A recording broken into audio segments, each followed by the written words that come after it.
ketaatan mendatangkan berkat. Ketaatan mendatangkan berkat. Katakan ketika saya taat, maka itu mendatangkan berkat. Ya. Ketaatan mendatangkan berkat. 2 Korintus 3 ayat 18. 2 Korintus 3 ayat yang ke-18 berkata, dan kita semua mencerminkan kemuliaan Tuhan dengan muka yang tidak berselubung. Dan karena kemuliaannya itu datang dari Tuhan yang adalah Roh, maka kita diubah menjadi serupa dengan gambarnya dalam kemuliaan yang semakin besar. Wow. Alkitab katakan kita semua mencerminkan kemuliaan Tuhan. Wow. Anda pernah lihat wajah di cermin? Sering ya. Ketika kita lihat wajah di cermin, maka saudara dan saya bisa lihat bahwa ada hal yang ada kotoran di sebelah sini, ada bedak yang belum selesai diperbaiki dengan baik sebelah sini. Alkitab katakan kita semua mencerminkan, memantulkan kemuliaan Tuhan dengan muka yang tidak berselubung. Dan karena kemuliaan itu datangnya dari Tuhan, kata kemuliaan dari bahasa Yunani dipakai kata doxa, doxa. Ya. Doxa itu artinya weight, bobot, kualitas. Ya.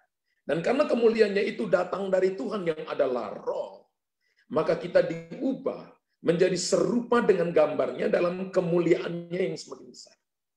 Ini menjadi kerinduan Tuhan supaya saudara dan saya membawa sebuah kualitas Tuhan, atau disebut dengan doxa kemuliaan Tuhan.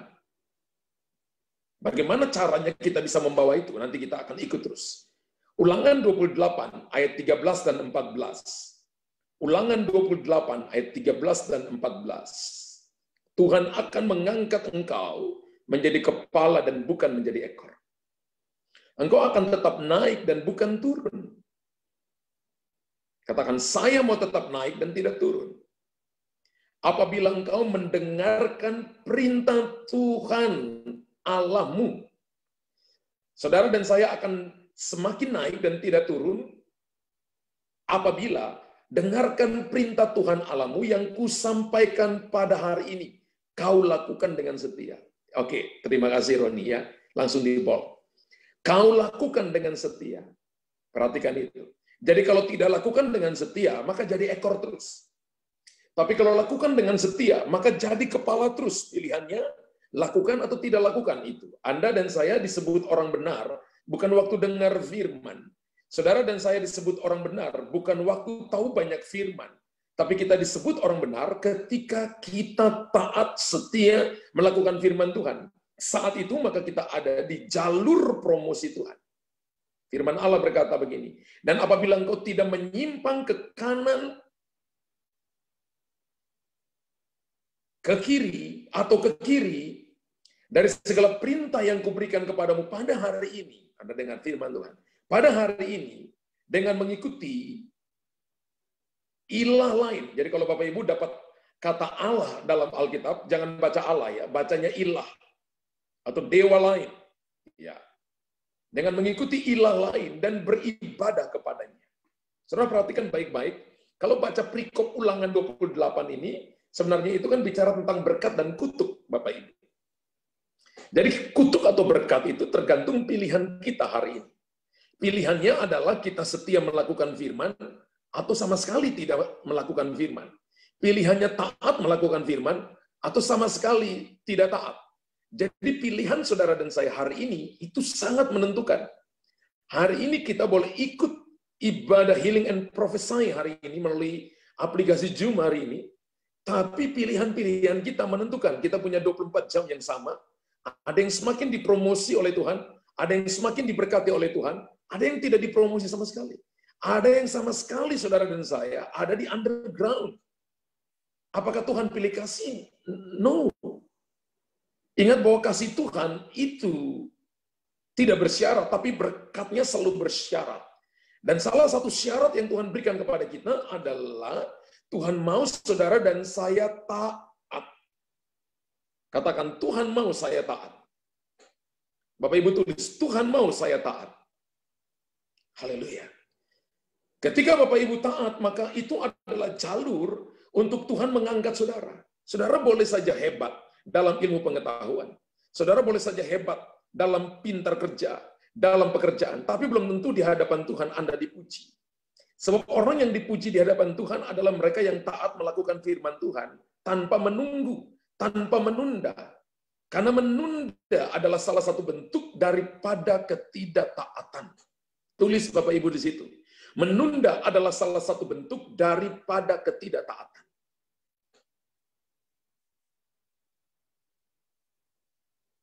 Haleluya. Menunda adalah salah satu bentuk daripada ketidaktaatan. Amsal 13 ayat 13. Ya. Ini ayat cantik ya. Amsal 13 ayat 13. Siapa meremehkan firman, ia akan menanggung akibatnya. Tetapi siapa taat kepada perintah akan menerima balasan. Siapa meremehkan firman, ia akan menanggung akibatnya.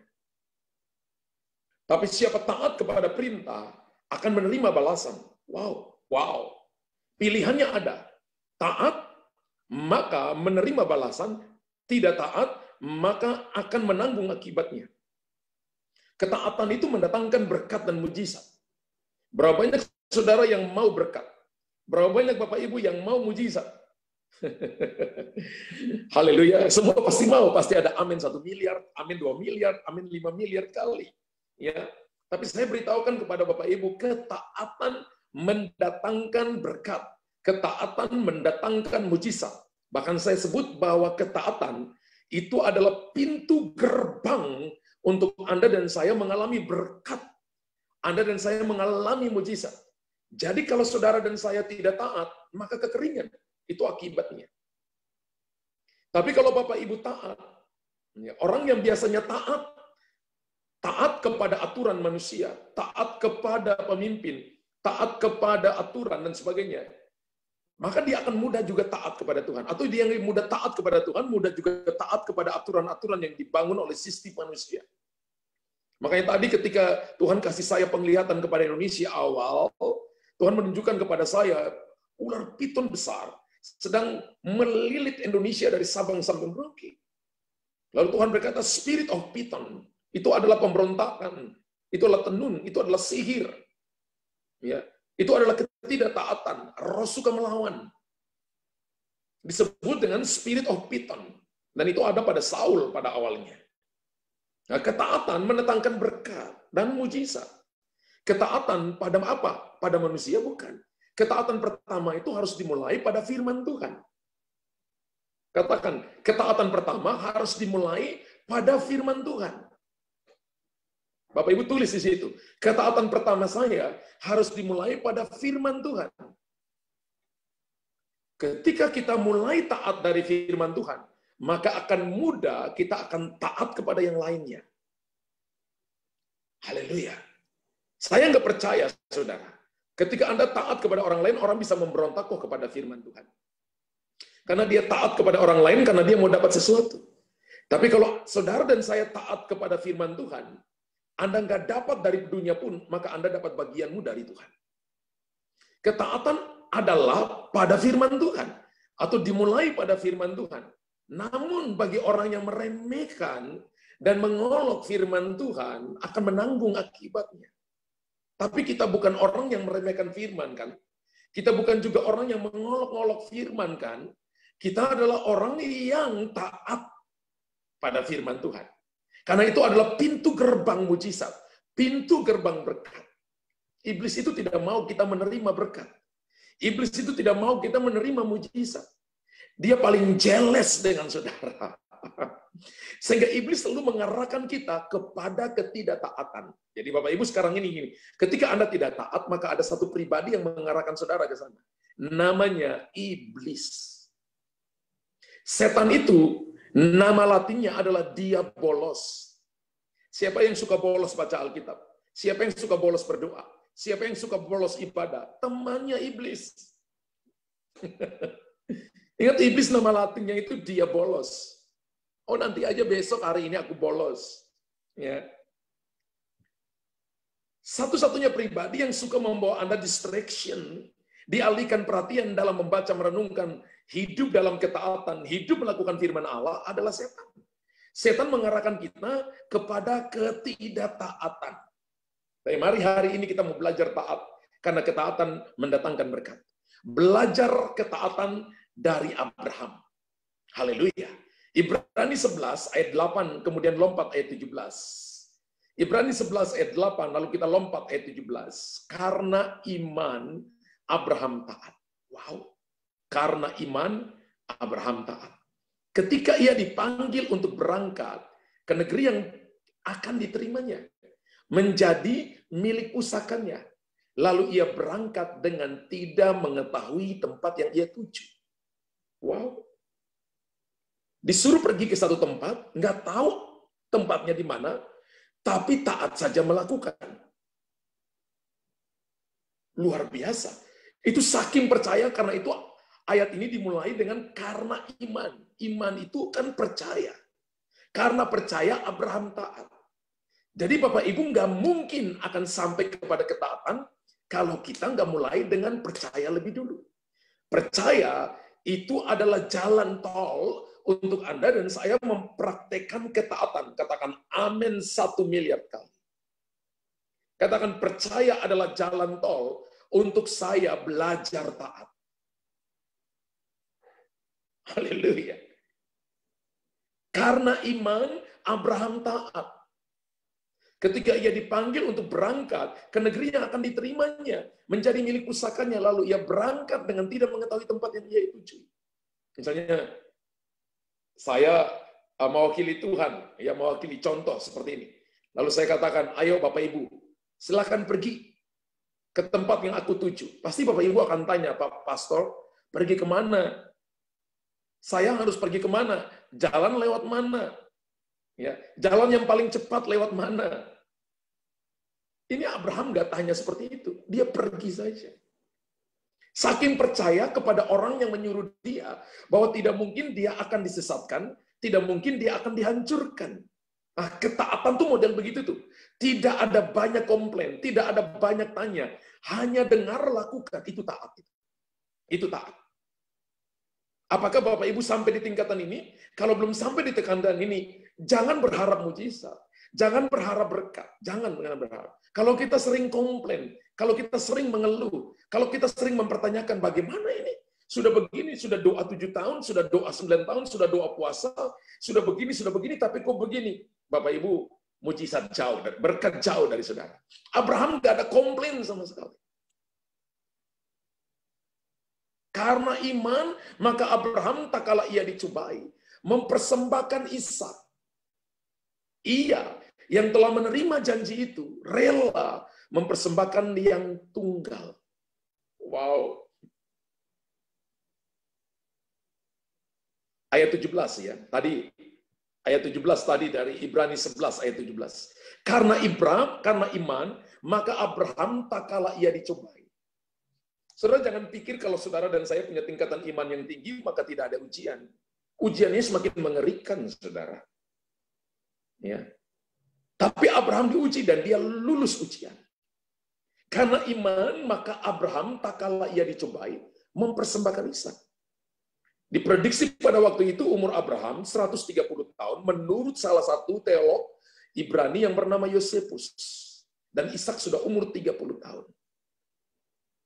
Karena Ishak lahir, Abraham umur 100 tahun. Jadi ketika Abraham 130 tahun, Ishak umur 30 tahun.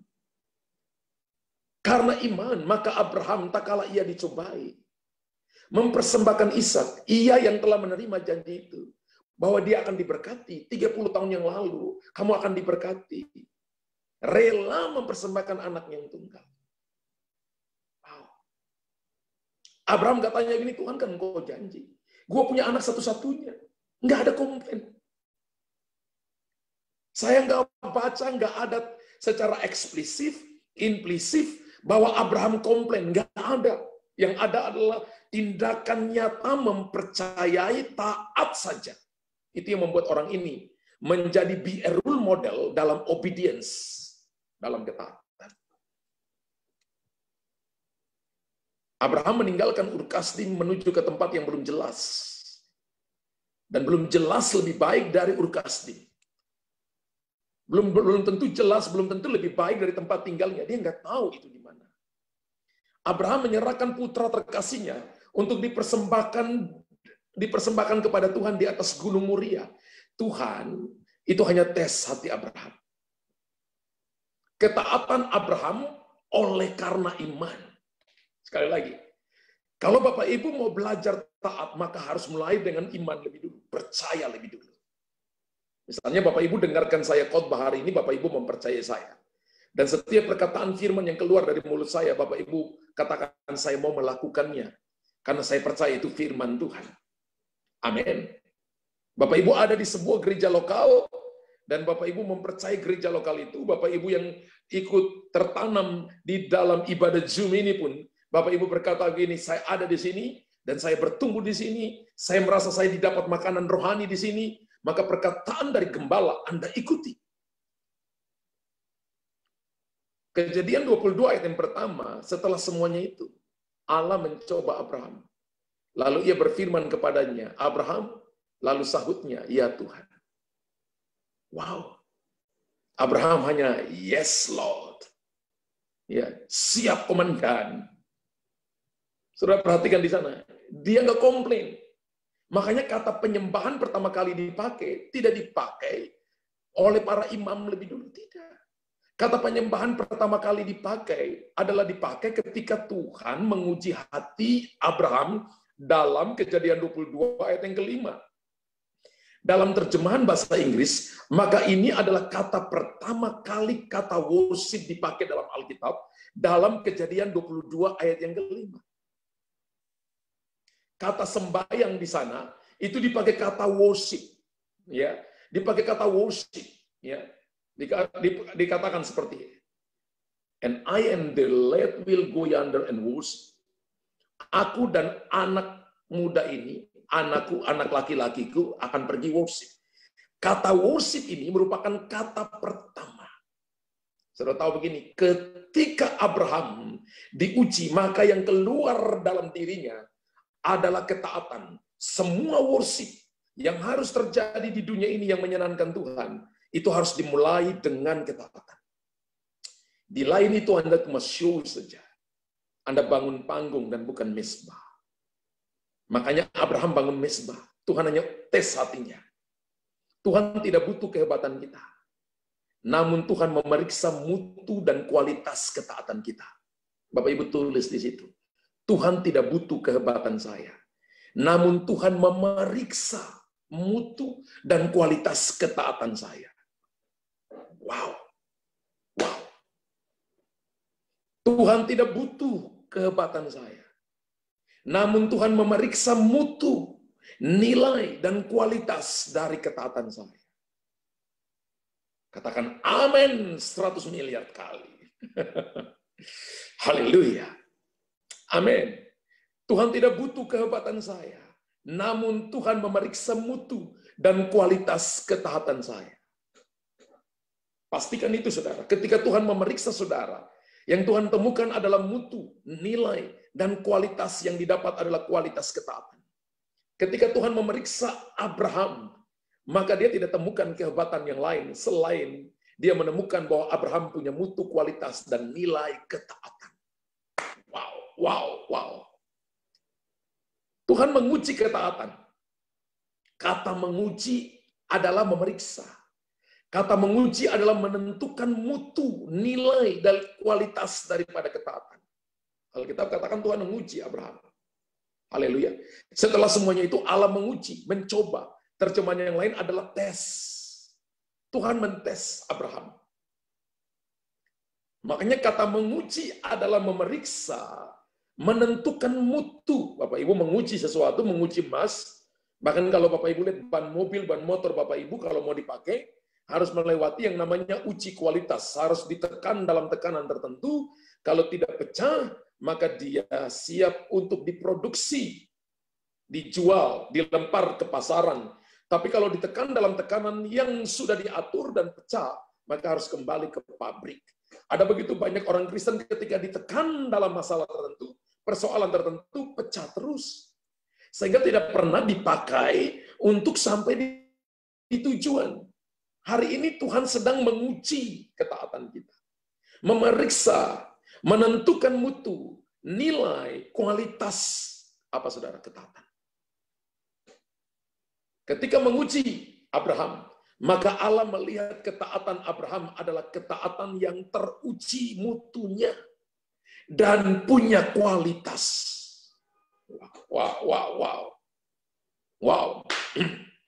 Ketika Tuhan menguji Abraham, maka Tuhan melihat bahwa Abraham memiliki ketaatan yang teruji mutunya dan berkualitas. Wow. Kalau begitu Pak Pendeta, taat itu artinya apa? Taat itu artinya yang pertama, melakukan tanpa perbantahan.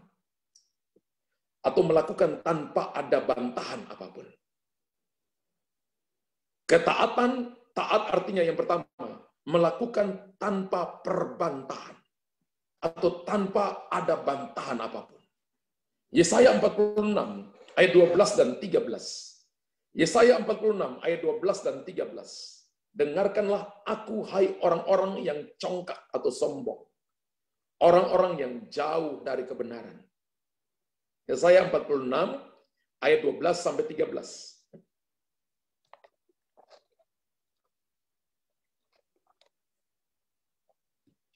Dengarkanlah aku, hai orang-orang yang congkak, orang-orang yang jauh dari kebenaran. Keselamatan yang daripadaku tidak jauh lagi. Sebab aku telah mendekatkannya, dan kelepasan yang kuberikan tidak bertangguh lagi. Aku akan memberikan kelepasan di Sion dan keagunganku kepada Israel. Wow. Luar biasa. Taat yang pertama artinya melakukan tanpa perbantahan atau tidak berbantah-bantahan. Ketika Tuhan bicara, lakukan saja. Ada 3 janji Tuhan bagi orang yang taat, yaitu mereka mendapatkan 3M. Ya. Seperti apa yang kita baca tadi, ayat yang ke-13 dari Yesaya 46, ayat yang ke-13, ketika Bapak Ibu taat, maka akan dapat triple M, 3M ini. Tolong tunjukkan lagi tadi, Yesaya 46 ayat 13, kita akan dapat 3M di situ. Yang pertama, keselamatan. Yang kedua, kelepasan. Dan yang ketiga adalah keagungan. Kemuliaan. Berkat, promosi, peninggian. Ini 3 janji Tuhan bagi orang yang taat tanpa berbantah-bantahan. Yaitu keselamatan, ingat dalam paket salvation.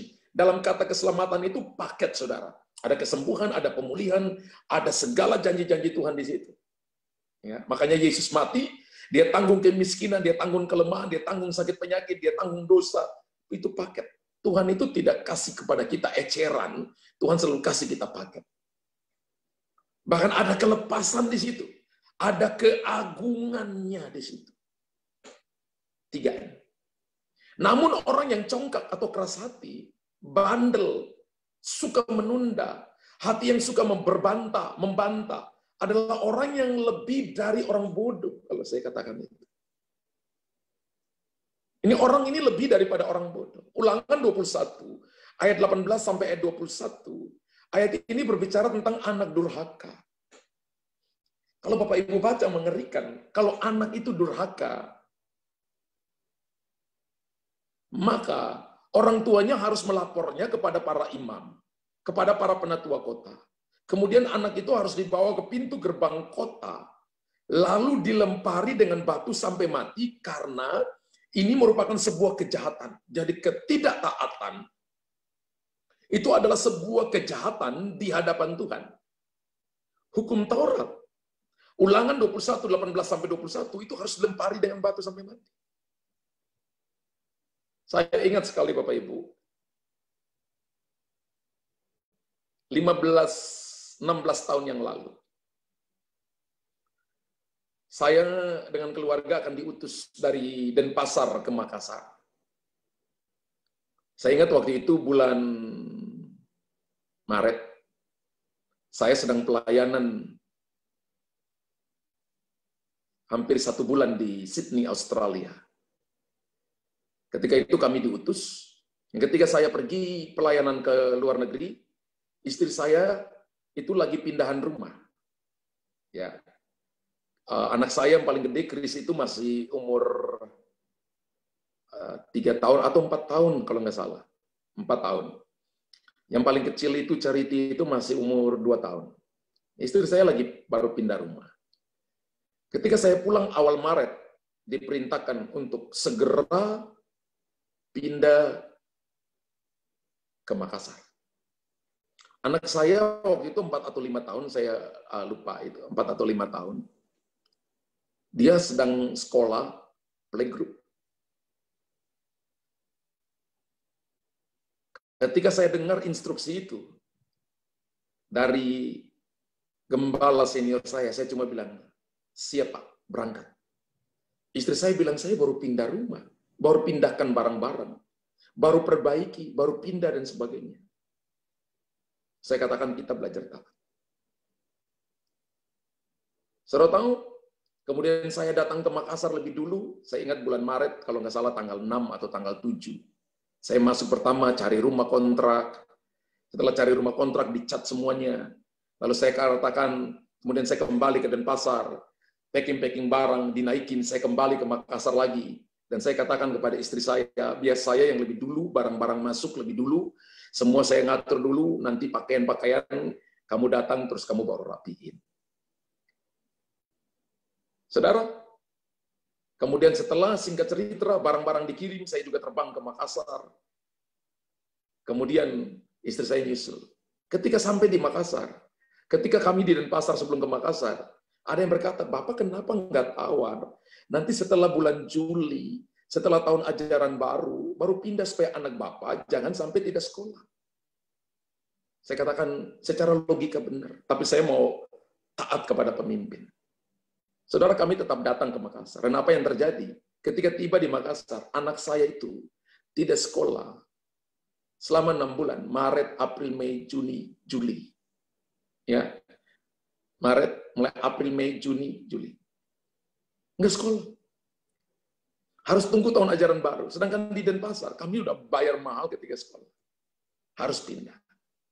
Saya beritahu kepada saudara, ada kalanya ketaatan. Orang katakan bodoh kami. Itu kan tinggal ngomong. Tapi karena ini menyangkut pelayanan, menyangkut kita berurusan bicara tentang dengan Tuhan, belajar ketaatan dengan taat kepada pemimpin, saya submission.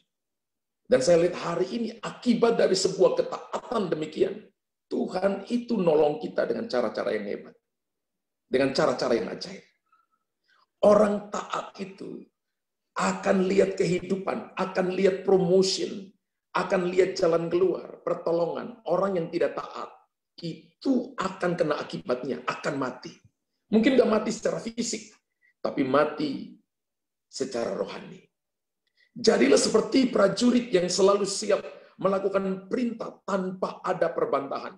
Dalam 1 Timotius berkata ada 3 jenis orang Kristen. Kristen prajurit, Kristen olahragawan, dan Kristen petani. Kristen prajurit siap komandan. Kristen olahragawan adalah disiplin rohani, baca Alkitab selalu, doa pagi selalu, ibadah dengan tertib, semua lakukan kebenaran firman itu jaga, betul latihan rohani.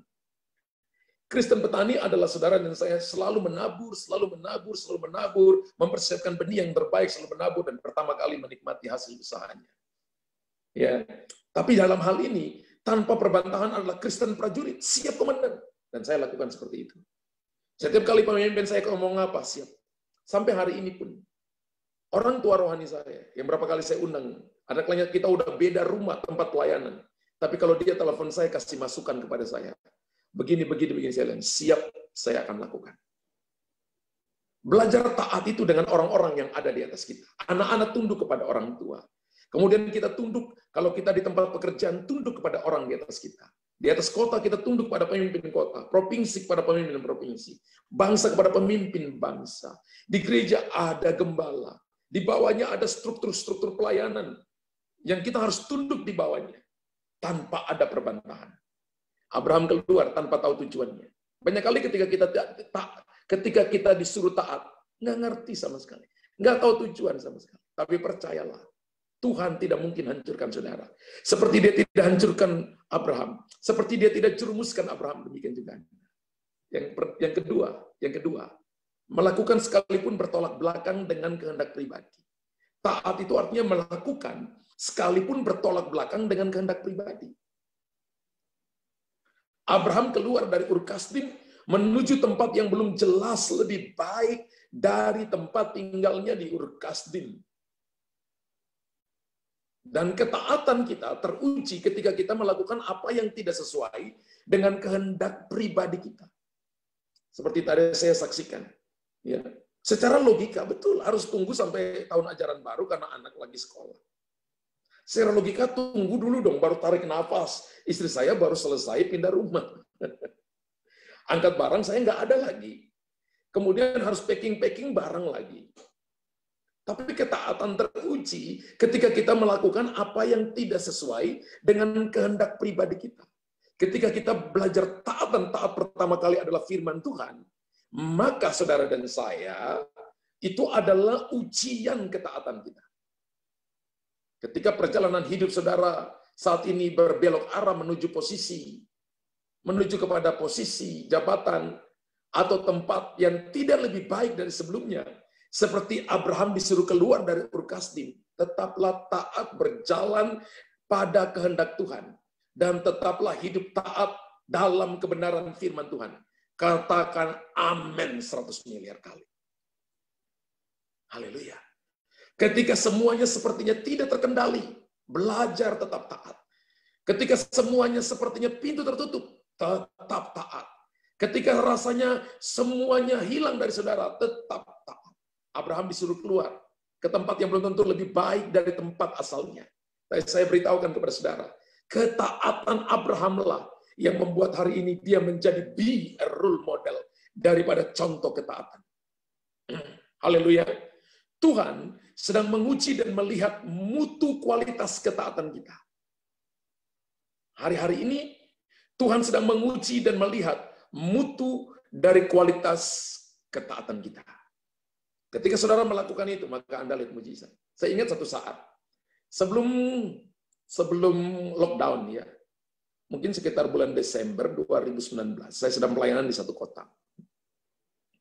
Dan dalam sebuah ibadah, ketika saya sampaikan firman, saya lihat ada seorang bapak yang duduk di barisan kanan, 5 baris dari depan, memperhatikan firman dengan sangat antusias. Ketika saya sedang khotbah dan saya dengar Roh Kudus bilang untuk saya, aku akan sembuhkan orang ini. Saya nggak tahu karena dia lagi duduk, sakit atau tidak, saya tidak tahu. Tapi setelah saya doa, setelah selesai khotbah saya panggil bapak itu. Dan ketika panggil, saya lihat kok dia didorong, istrinya dorong dia maju. Dan saya tanya kepada istrinya, Bapak sakit apa? Istrinya berkata, sudah 7 tahun.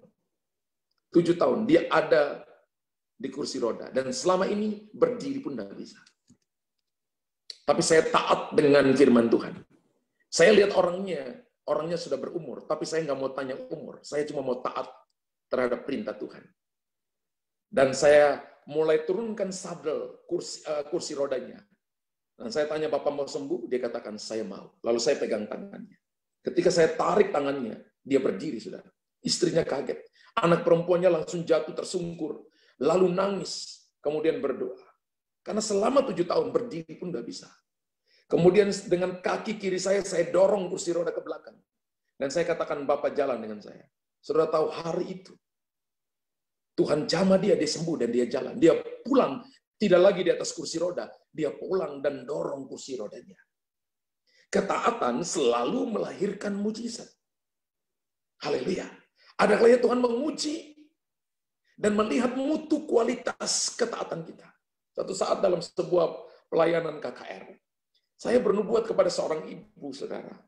Ketika saya bernubuat kepada ibu ini, ya, setelah selesai ibadah, semua orang datang dan mereka berkata, Pak, kami diberkati dengan firman, ada yang mengalami kelepasan dan mereka dipulihkan. Tapi ibu ini datang dan dia katakan, Pak, semua nubuatan yang Bapak sampaikan kepada saya, salah semua. Saya ingat pada waktu itu berapa puluh tahun yang lalu, saya masih ingat dengan segar. Di mana Roh Kudus menguji hati saya untuk tetap mempercayai Dia. Hari itu setan bilang, kamu kurang urapan, kamu kurang doa, ya, kamu bernubuat asal-asalan dan sebagainya. Waktu itu saya diajak makan, tapi hati saya itu banyak pertanyaannya. Ketika kembali ke hotel, saya berlutut.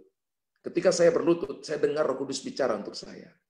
Apa yang kamu katakan kepada ibu tadi, bukan masa lalunya, bukan masa sekarangnya, tapi itu masa depannya. Lalu saya rasa ada sebuah aliran damai yang mengalir di hati saya. Saya jadi tenang, saya mau belajar sesuatu. Ternyata tadi itu Tuhan cuma nguji hati saya. Tentang ketaatan, apakah saya mau doa untuk orang ini atau tidak. Sekalipun orang itu bilang salah.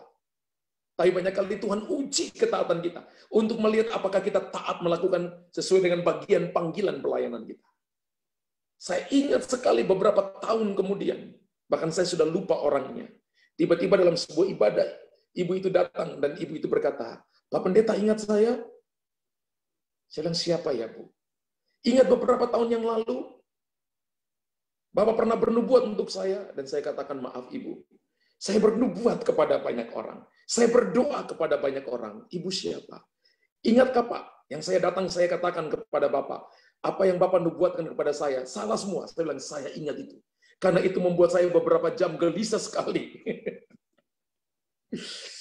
Lalu dia katakan begini, Pak Pendeta, saya minta maaf. Ketika Bapak nubuatin, sesuai dengan apa yang Tuhan sampaikan, 2 tahun kemudian, semuanya terjadi persis seperti apa yang Tuhan sampaikan. Ada kalanya Tuhan cuma uji hati saya, hati saudara.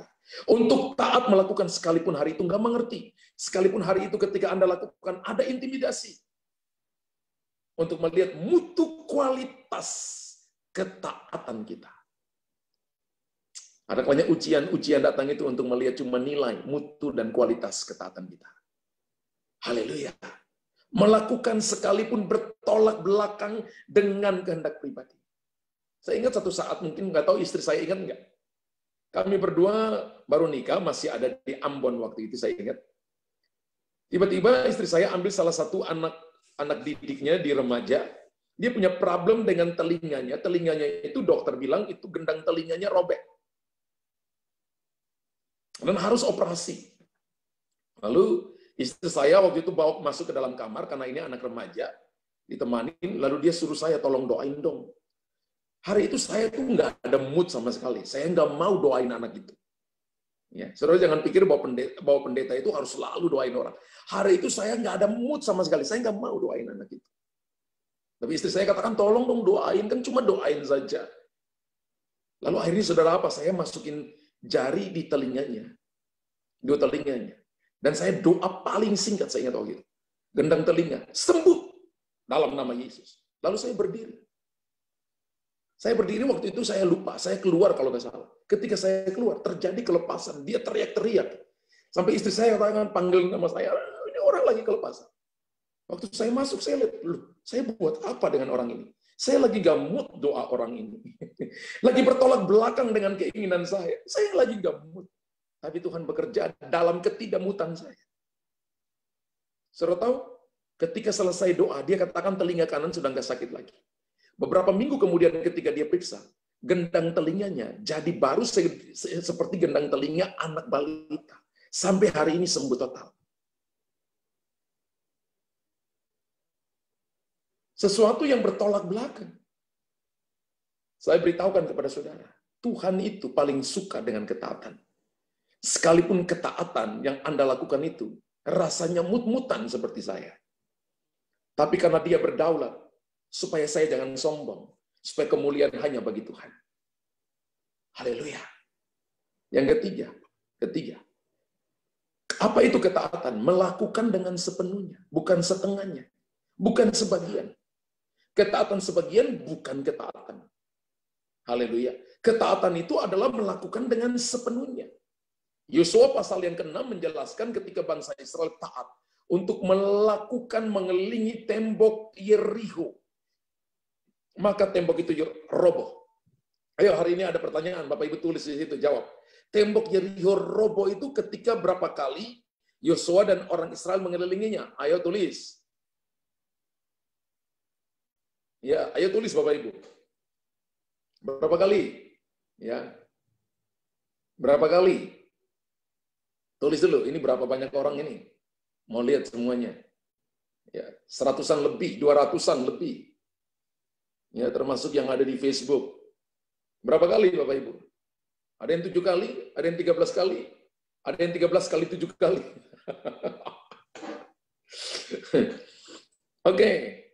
Oke, tulis dulu, saya mau lihat, tulis. Ada yang 7 kali 7 kali. Wow, 49 kali ya. Oke, thank you. Ya, ada yang 32 kali. Tembok Yeriko roboh itu suruh kelilinginya 7 hari. 1 hari 1 kali. Hari ke-7 7 kali. Berarti 6 hari kelilingi 1 kali. 6. Hari ke-7 7 kali. Berarti 6 tambah 7 berapa? 13 kali. Tembok Yeriko roboh 13 kali. Angka 13 bukan angka sial Bapak Ibu. Angka 13 adalah angka tembok Yeriko roboh. Angka 13 adalah 13 tahun setelah ujian Yesus mengalami 7D dalam hidupnya, dia dipromosi menjadi Perdana Menteri. Angka 13 bukan angka sial, tapi angka 13 adalah angka mujizat. 1 dan 3 itu adalah angka ilahi. Haleluya. Yosua pasal 6, bangsa Israel mengelilingi tembok Yeriko 13 kali, dengan dikatakan begini, setiap hari hanya tiup trompet saja, tidak boleh keluarkan suara. Hari ke-7, kelilingi selama 7 kali, hari terakhir ada trompet, lalu sorak, lalu tembok itu ya roboh. Tembok Yeriko itu adalah pintu gerbang untuk merebut Kanaan. Luasnya itu menurut catatan kuno itu kurang lebih 4 hektar, kecil saudara. Ini kerajaan kecil. Dan tingginya 14 meter, tebal temboknya 6 meter. Karena itu Rahab bisa buat pondok kecil untuk berzina di situ. Tapi dengan ketaatan yang Yosua dengar dari Tuhan dan melakukannya, maka kemenangan. Jadi taat sama dengan menang. Anda mau menang atas kehidupan ini, taat. Dengar, lakukan taat. Ada kalanya Tuhan uji kita beberapa hari, 13 hari, 7 hari, untuk melihat ketaatan, lakukan sama persis. Apa itu ketaatan? Lakukan sama persis tanpa mengurangi nilainya, tanpa mengurangi mutunya. Lakukan sama persis, itulah taat. Taat sama dengan menang. Haleluya. Yosua 7 berkata, ketika bangsa Israel taat kepada Tuhan, bangsa Israel selalu menang dalam peperangan. Dan ketika mereka tidak taat, mereka kalah kepada satu bangsa kecil, namanya bangsa Ai dalam Yosua pasal yang ke-7. Kenapa? Karena ada seorang yang namanya Akan, mencuri barang rampasan, menyimpannya di kemahnya. Sehingga orang Israel dipukul kalah oleh beberapa orang Ai dan mereka lari. Ingatlah bahwa taat menang, ketidaktaatan kekalahan. Ada banyak orang Kristen yang hidup dalam kekalahan tanpa mereka tahu, tanpa mereka sadar bahwa mereka hidup dalam ketidaktaatan. Kekristenan itu ketaatan itu harus beroperasi di mana? Semua bidang. Ulangi ya, kekristenan mengajarkan ketaatan itu harus beroperasi di semua bidang. Contoh, Daniel hidup di zaman raja-raja yang tidak mengenal Tuhan, mulai dari Nebukadnezar, Belsasar, Darius, dan Kores. 4 raja. Daniel ada di sana. Ini bangsa yang tidak mengenal Tuhan. Tapi karena ketaatan Daniel, dia mendemonstrasikan orang melihat Tuhan menyertai dia. Yusuf ada di Mesir, dan orang bisa melihat Tuhan menyertai dia. Ketaatan selalu membawa kepada kemenangan. Dan ketidaktaatan membuat kita kalah.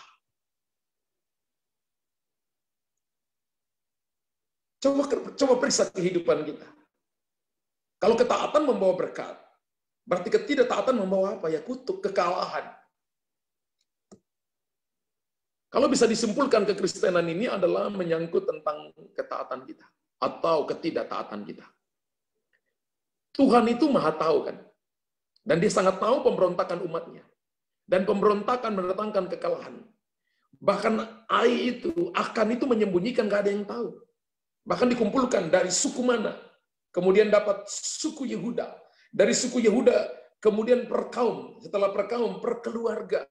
Per keluarga, satu-satu orang keluar. Dapat, saudara. Siapa yang memberontak? Ketidaktaatan itu paling mudah dicium oleh Tuhan. Dan ketaatan paling mudah dilihat oleh Tuhan. Katakan amin 100 miliar kali. Bahwa ketika saya taat, paling mudah dilihat Tuhan. Haleluya. Matius pasal 6 ayat 33 berkata, tetapi carilah dahulu kerajaan Allah dan kebenarannya, maka semuanya akan ditambahkan kepada. Ketaatan itu adalah mengejar kerajaan Allah lebih dulu. Bukan mengejar yang ditambahkan lebih dulu. Ulangi. Ketaatan kepada kerajaan Allah, kalau kita bicara bahwa kita ada dalam kerajaan Allah, maka seluruh penduduknya harus belajar taat kepada sang raja. Siapa raja kebenaran kita? Yesus namanya. Dan kita adalah warga negara yang ada dalam kerajaan itu. Dan kerajaan ini, kerajaan Allah ini, harus menampilkan sesuatu untuk orang melihat kebenarannya dari kita, yaitu ketaatan. Dan kita harus mengejar itu lebih dulu, baru semuanya ditambahkan. Maka yang tadi tema kita, ketaatan mendatangkan berkat. Nggak mungkin dibulak-balik. Nggak mungkin dibulak-balik. Jangan dibulak-balik, Bapak Ibu. Cari dahulu kerajaan Allah dan kebenarannya, maka semuanya ditambahkan kepadamu. Kalau Bapak Ibu mau semuanya, termasuk kesehatan. Ya, saya percaya orang dekat Allah saja, maka dia aman. Daripadanya kekuatanku, pertolonganku. Hanya dia gunung batuku, aku takkan goyah. Belajar hari ini, belum terlambat selama masih nafas di kandung badan. Belajar taat. Jangan bermimpi hal-hal besar. Kalau kita tidak taat, sekali lagi, jangan mimpikan hal-hal besar kalau kita tidak taat. Jangan mimpikan hal-hal besar kalau kita nggak taat dari hal-hal kecil. Tapi mari bermimpi hal-hal besar. Mari taat dalam hal-hal kecil, karena dari hal-hal kecil itu kita akan dipercayakan perkara-perkara besar. Itu prinsip kerajaan, nggak bisa dibulak-balik. Nggak bisa dibulak-balik. Perkataan raja itu hukum. Dan Yesus kita adalah sang raja. Betul kita sedang merayakan dia, pernah datang 2000 tahun yang lalu. Tapi ingat, dia bukan lagi bayi. Dia akan datang pada kali yang kedua menjadi hakim. Dia akan datang pada kali yang kedua menjadi raja di atas segala raja. Dan membawa reward, membawa upah kepada orang-orang yang taat. Ketaatan sepenuhnya, waktu kita melakukan untuk Tuhan, waktu Yosua melakukan untuk Tuhan, tembok masalah seberat apapun, tembok setebal apapun yang menghalangi saudara akan roboh. Saya pernah baca sebuah buku bagus, ya, dia jelaskan tentang bagaimana tembok Yerikho itu roboh. Tembok Yerikho roboh bukan ke belakang atau bukan ke depan. Kalau ke belakang atau ke depan, maka kekuatan manusia mendorongnya. Tapi tembok Yerikho itu didorong masuk ke dalam. Tembok tebal 6 meter, tinggi 14 meter, itu didorong oleh kekuatan ilahi masuk ke dalam tanah. Wow. Saya beritahukan kepada saudara, ketaatan akan membuat masalah ditenggelamkan oleh Tuhan. Bapak Ibu tulis ini. Ketaatan kepada Tuhan akan membuat masalah sebesar apapun, seberat apapun, ditenggelamkan oleh Tuhan. Hari ini saya beritahukan kepada saudara, Anda boleh ucapkan masalahmu kepada saya, boleh tulis masalah persoalanmu, maka saya beritahukan kepada saudara, jalan keluarnya ada pada ketaatan. Saudara tidak mungkin bergantung kepada iman seseorang terus-menerus. Bapak Ibu tidak mungkin bergantung kepada iman kepada hamba Tuhan terus-menerus. Iman kepada seorang hamba Tuhan terus-menerus. No. Ini waktunya Tuhan melatih umatnya dalam ketaatan supaya membawa berkat bagi saudara. Amin. Maka akan melihat tembok-tembok masalah itu roboh. Seberat apapun masalah. Luar biasa. Ketaatan yang keempat artinya apa? Melakukan karena mengasihi Tuhan. Yohanes 14 ayat 15. Jika kamu mengasihi aku, kamu akan menuruti segala perintahku. Bukan sebagian perintah, bukan 1-2 perintah. Segala, all commandment. Segala perintahku. Jikalau kamu mengasihi aku. Garis kata kamu mengasihi aku. Ini kata kuncinya. Orang taat itu dimulai dengan mengasihi Tuhan. Bukan karena hasil. Bukan karena saya mau sembuh. Bukan karena saya mau diberkati. Bukan karena saya mau dipulihkan. Tapi karena mengasihi. Saya taat karena mengasihi. Ketaatan misalnya, contoh Anda dalam saya dan saya, misalnya firman Tuhan berkata, contoh karena contoh perpuluhan misalnya. Kita memberi perpuluhan bukan karena takut. Ataupun karena ada ancaman. Kalau kamu nggak beri, maka kamu akan dihukum. Kalau kamu nggak beri, maka kamu begini. Bukan. Bapak Ibu jangan tertipu dengan pengajaran di mana kalau orang ancam kalau tidak memberi persembahan, maka begini. Jangan. Tuhan itu tidak gitu. Tuhan mau Bapak Ibu datang karena mengasihi. Karena Bapak Ibu mengerti bahwa semua yang ada pada kita itu diberikan oleh Tuhan. Dan Tuhan uji hati ketaatan. Bukan karena takut, karena ada tuntutan timbal balik dan sebagainya. Tapi kita mengembalikan misalnya milik Tuhan, perpuluhan. Di tempat di mana kita tumbuh, tempat di mana kita dapat makanan rohani. Karena ini. Karena kita cinta Tuhan. Bukan karena ancaman. Bukan karena itu. Dan gereja harus menjauhi ancaman. Kalau kamu nggak memberi, maka kamu terkutuk. Kalau kamu nggak memberi, maka kamu begini. Itu bukan bagian kita. Tugas kita adalah mengajari jemaat Tuhan semakin mencintai Tuhan, mengasihi Tuhan. Orang kalau mengasihi itu selalu memberi lebih. Amin. Ketika Bapak Ibu lagi jatuh cinta dengan seseorang, wow, Bapak Ibu falling in love. Dia minta 1, Bapak Ibu kasih 2. Dia minta 2, Bapak Ibu kasih lebih. Tapi kalau cintanya kurang, Bapak Ibu yang lihat bahwa dia orang yang tadinya tinggi, keren, sudah nggak keren lagi. Dia pikir yang tinggi pemborosan pada kain, hitung-hitungan. Ketika orang sudah tidak cinta, hitung-hitungan. Ya. Tapi ketika orang cinta, dia akan boros, saudara. Yudas pernah berkata kepada Yesus, untuk apa pemborosan minyak narwastu ini? Karena dia nggak cinta Tuhan, dia ikut Tuhan karena dia curi uang yang ada di kas karena dia bendahara. Tapi saya bolak-balik perkataan Yudas, untuk Tuhan kita perlu boros. Bapak Ibu tulis di situ, untuk Tuhan saya perlu boros. Saya tidak ajarkan Bapak Ibu bawa rumah, jual mobil, lalu datang ke gereja, tinggal di gereja, itu pengajaran sesat. Tapi saya mau ajarkan Bapak Ibu bahwa kita harus tahu bahwa semua yang ada pada kita, itu datangnya daripada Tuhan. Dan kita pengelola. Jadilah pengelola yang dapat dipercaya, yang melakukan dalam ketaatan. Kenapa? Tuhan lebih dulu mengasihi kita. Memberikan nyawa kepada kita. Dan wujud kasih kita kepada Tuhan adalah mentaati perintah Tuhan. Saudara jangan percaya orang yang berkata, aku cinta Tuhan, tapi nggak pernah taat. Bagaimana ketaatan? Dengan hal-hal yang bisa dilihat dengan mata. Nggak mungkin bohong. Nggak mungkin bohong. Itu bohong. Makanya saya sering bilang gini, kalau ada orang Tuhan kami mau beri persembahan yang terbaik. Bohong gitu. Kenapa? Karena dia baru selesai makan bakso, kembalian baksonya dia kasih untuk persembahan. Kemudian dia berdoa, aku beri persembahan yang terbaik. Bohong. Persembahan yang terbaik adalah Bapak Ibu tahu bahwa Anda sedang memberi kepada Tuhan. Bukan cuma uang, hidup, pikiran, waktu, tenaga, seluruh eksistensi hidup kita. Kita serahkan ke dalam tangan Tuhan. Dan Anda taruh dalam sebuah ketaatan. Itu hebat. Itu orang taat. Dan orang yang dasarnya kasih, tidak ada rasa berat atau sukar untuk taat. Tulis Bapak Ibu di situ. Orang yang dasarnya kasih kepada Tuhan, tidak ada rasa berat atau sukar untuk taat. Orang yang dasarnya kasih kepada Tuhan, tidak ada rasa berat atau sukar untuk taat. Amin 100 miliar kali. Haleluya. Amin. Orang yang dasarnya kasih kepada Tuhan, tidak ada rasa berat atau sukar untuk taat. Itu harus ada dalam hidup kita.